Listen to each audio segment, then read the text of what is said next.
어제 우리가 봤던 3장 1절에서 18절까지 말씀에서 시인은 하나님으로부터 얻어맞고 고난을 당했습니다.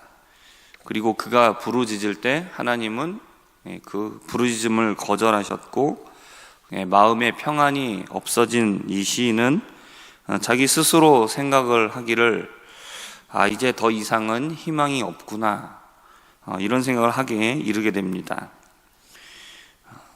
그래서 오늘 19절과 20절을 보면 이렇게 말하죠. 내 고초와 재난 곧 쑥과 담즙을 기억하소서. 내 마음이 그것을 기억하고 내가 낙심이 되었다, 이렇게 얘기합니다. 자신이 하나님으로부터 받게 된 그 징벌들을 생각하니까 그것을 생각하면 할수록 어떻게 됩니까? 낙심밖에 안 되는 겁니다. 이제 더 이상 소망이 없기 때문에 이제는 끝났구나 라고 생각합니다. 그때에 이 시인이 놀라운 행동을 합니다. 그것은 하나님을 붙잡는 겁니다. 이미 하나님은 기도할 때에, 부르짖을 때에 그의 입을 막으시고 그의 기도를 거절하셨습니다. 그럼에도 불구하고 그는 다시 여호와 하나님을 찾기 시작을 합니다. 이렇게 하는 이유가 지극정성으로 매달려서 하나님의 마음을 돌려놓기 위해서, 이것은 아닙니다. 자신은 낙심이 될 만큼 힘들다라고 말을 하죠. 그러면서 얘기하는 것이 자기가 당하고 있는 이 상황이 오히려 소망이 될 것이다, 이렇게 말을 합니다. 이렇게 말하는 이유가 너무 힘들기 때문에 자포자기하는 심정으로 나오는 그런 말도 아닙니다. 이 낙심의 상황에서 자신에게 소망이 있다라고 말하는 그 이유를 22절과 23절에서 이렇게 말합니다.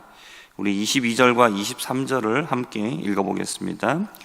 여호와의 인자와 긍휼이 무궁하심으로 우리가 진멸되지 아니함이니이다. 이것들이 아침마다 새로우니 주의 성실하심이 크시도소이다. 아멘. 시인이 말하고 있는 소망의 근원은 어디에 있느냐? 하나님은 인자하심과 긍휼이 끝이 없으신 분이시다. 풍부한 분이시다. 그런데 하나님은 그 인자와 긍휼이, 이것들이 아침마다 새롭다. 그러므로 이건 주의 성실하심이 크시기 때문입니다 라고 말하고 있습니다. 그가 기대하고 있는 이유가 무엇입니까? 이전에 죄로 인하여서 소망이 끊어졌습니다. 그리고 고난을 받았습니다. 생각을 하면 할수록 자기 마음 가운데 낙심만 됩니다.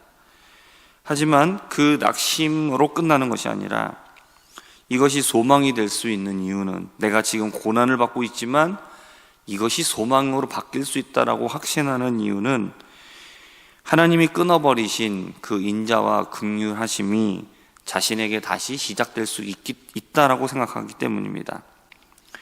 그리고 말합니다. 하나님은 인자와 긍휼을 기다리고 구하는 사람들에게 선하신 분이시다라고 말을 하고 있습니다. 기다리고 있는 사람에게, 그리고 무엇인가를 구하고 있는 사람에게 선한 것, 그러니까 좋은 것은 무엇이겠습니까? 그것은 자신이 기다리고 있는 것을 응답받는 것이죠. 그리고 자기가 구하고 있는 것을 받는 겁니다. 그가 기다리고 있는 것은 무엇입니까? 끊어져 버렸던 하나님의 인자와 긍휼입니다. 그는 말합니다. 사람이 여호와의 구원을 바라고 잠잠히 기다림이 좋다라고 말합니다. 구원을 바라보는 이유가 무엇이냐면 그의 인생에 고난의 멍에가 지워져 있기 때문입니다. 무거운 짐을 지고 있으면 이것을 얼마나 빨리 벗어버리고 싶습니까? 삶의 문제가 해결되지 않을 때에 우리는 답답하죠. 큰 한숨을 쉬고 앞이 보이지 않기 때문에 마음은 무겁고 답답할 뿐입니다.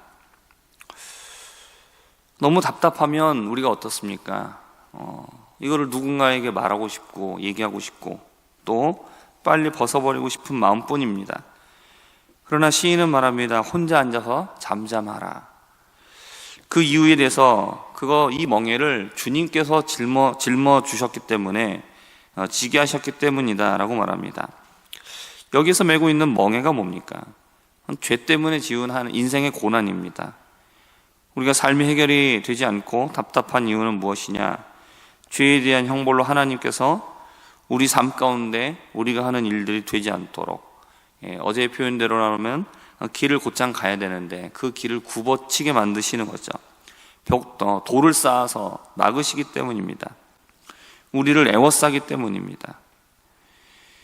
그럴 때 우리가 멍에를, 그 짐을 떨쳐버리겠다라고 우리가 아무리 난리를 쳐봐야 벗어날 수가 없습니다. 그럴 때는 오히려 조용히 있으면서 입을 땅에 티끌에 대는 겁니다.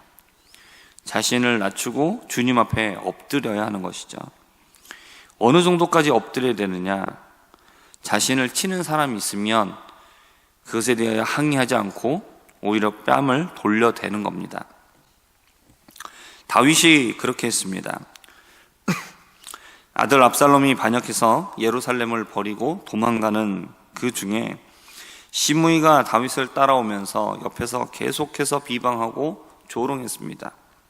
다윗의 부하들은 시므이를 당장에 가서 죽이겠다라고 했지만 다윗은 그들을 말립니다. 시므이가 자신을 그렇게 비방하는 것은 하나님께서 그렇게 하도록 하신 것이기 때문에 그를 놔둬라. 그리고 그가 하는 그 비방과 조롱 때문에 하나님께서 나를 불쌍히 여기실 것이다 라고 이렇게 말합니다. 다윗은 그렇게 시므이로부터 조롱을 당하면서 참았습니다. 잠잠하죠. 하나님이 지어주신 멍에를 잠잠하게 맸습니다. 그리고 얼굴을 땅에 티끌에 대고 기다렸습니다. 그러자 어떻게 되느냐? 32절에 나오는 것처럼 그는 긍휼히 여기심을 받게 됩니다. 그리고 이어지는 34절부터 36절은 이스라엘 백성들이 저지른 죄들을 말합니다. 대표적인 것은 바로 불의한 사회입니다. 공정하지 않고 힘없고 가난한 자들을 짓밟으며 그들을 착취했다라는 것입니다. 이 모든 것들은 하나님이 기쁘게 보지 않는 것이기 때문에 이스라엘 백성들에게 징벌을 내리신 것은 너무나 당연하다라고 말을 하고 있습니다. 우리나라를 보면 사회가 너무나 공정하지 않다라는 것을 우리는 너무나 잘 알고 있습니다. 우리는 하나님을 이 세상의 사람들이 하나님을 믿지 않는다 할지라도 믿는 우리들은 이러한 사회 속에서 사회를 공의롭게 공정하게 만들어 나가야 될 책임이 있습니다. 하나님께서 소돔과 고모라를 멸망시키시겠다라고 작정하셨습니다. 그때 아브라함이 중재하죠. 그래서 하나님께서 결국은 의인이 10명만 있으면 내가 이 죄를 사하겠다, 성을 멸망시키지 않겠다 라고 말씀을 하셨습니다. 우리는 이 세상에 믿지 않는 사람들, 그들의 악한 모습을 우리가 바꿀 수는 없습니다. 그러나 우리 자신이 하나님 앞에서 바른 모습으로 의롭게 살아갈 수 있습니다. 우리가 세상에 대한 책임을 다한다는 것은 우리가 세상 사람들을 바꾸고 그들을 변화시키는 것, 이것을 기대하면 안 됩니다. 그들을 바꿀 수는 없습니다. 그러나 우리가 우리의 살아야 될 우리의 모습을 지켜나갈 수는 있습니다. 오늘 우리가 죄로 인하여서 벌을 받고 있다면 이것은 너무나 당연한 것입니다. 그러나 이 벌을 주시는 분은 하나님이시기 때문에 우리는 그분의 인자와 긍휼을 기대하면서 우리는 다시 기도할 수 있는 것입니다.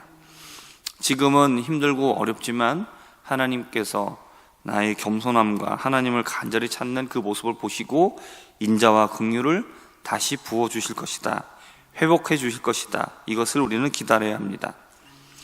우리는 세상을 향하여 정죄할 것이 아니라 그들은 그저 악한 그들의 본성대로, 그들의 모습대로 그냥 그렇게 살아갈 뿐입니다. 우리는 정죄하는 것이 아니라 우리 자신의 모습을 의롭게 살아가는 것에 집중하고 힘써야 합니다. 우리 각자의 자리에서 하나님의 말씀 앞에 순종하며 살아가야 합니다. 이것이 우리가 해야 될 소금과 빛의 사명입니다.